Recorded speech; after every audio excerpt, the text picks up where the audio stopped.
Hello everyone, welcome to New India Junction. I'm Avantika Kansal and today we have with us Shri Ashok Srivastav, who's a journalist, author and a TEDx speaker.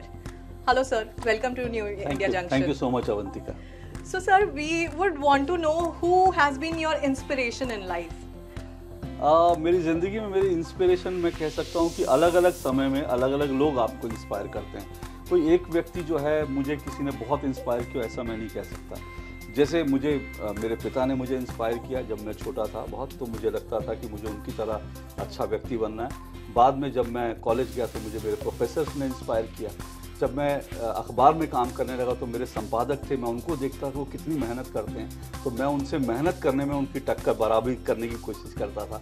जब मैं television में आ गया तो मैंने television में देखा कि कौन कौन से लोग अच्छा कर रहे हैं, तो मेरे लिए वो इंस्पिरेशन हो जाते हैं। तो मुझे लगता है मैं एक व्यक्ति को मैं नहीं कह सकता, तो इसलिए इंस्पिरेशन कई बार जो है अलग अलग होती हैं।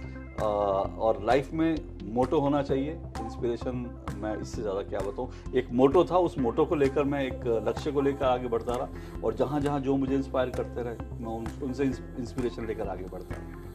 सर आप इतने टाइम से हैं जर्नलिज्म की फील्ड में, फिर आपने बुक भी लिखी है, आपने TEDx टॉक्स भी की हैं। So how has been your journey? ये इतनी लंबी जर्नी रही है आपकी, तो आपने कैसे सारे हर्डल्स को ओवरकम किया और कैसा रहा है अभी तक का सफ़र आपका? मुझे देवानंद साहब का एक गाना याद आता है, मैं ज़िंदगी का साथ निभाता चला गया। जो ज़िंदगी में आया वो करता गया। कुछ अवसर मुझे मिलते गए, कुछ अवसर मैंने बना लिए।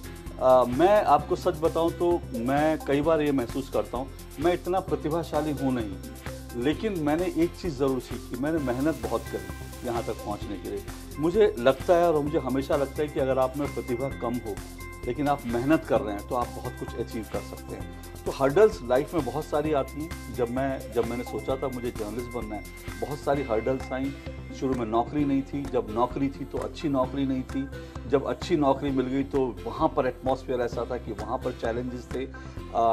जब मैं एक जगह पर एक मुकाम पर था तो वहाँ से मैंने अपनी लाइफ का एक ऐसा डिसीजन लिया कि धड़ाम से नीचे आ गया, फिर दोबारा उठने में वक्त लगा।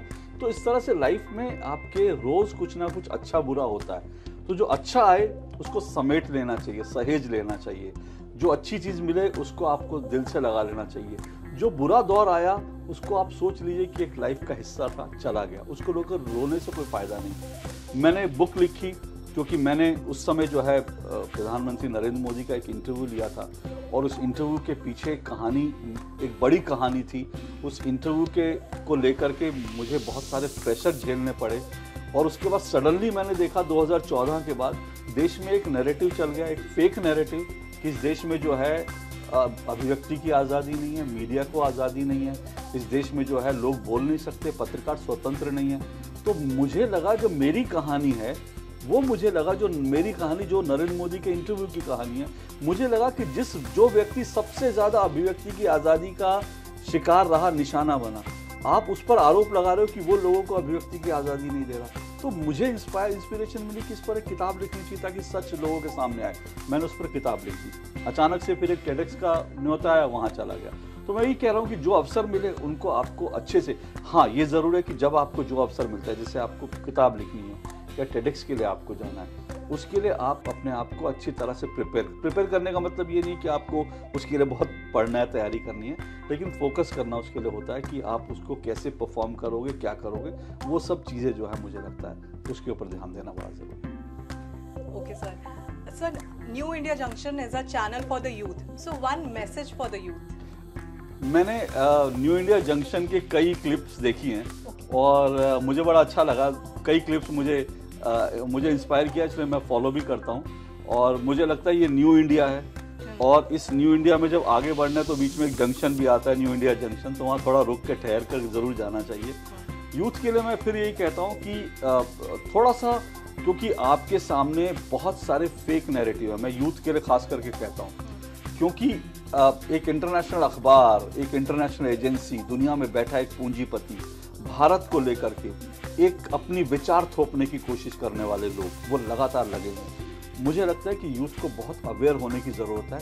सच और झूठ के बीच जो अंतर है उसको समझने की जरूरत है। भारत के नैरेटिव को समझें, नए भारत को समझें, यंग इंडिया को समझें, भारत जिस तरह से आगे बढ़ रहा है दुनिया में उसको समझें, फेक नैरेटिव से सावधान रहें। मैं इतना कहूँगा। Thanks a lot, sir, for giving us your precious time. Thank you so much. Thank you all for watching. We will see you soon with another interview. Till then, keep on following us.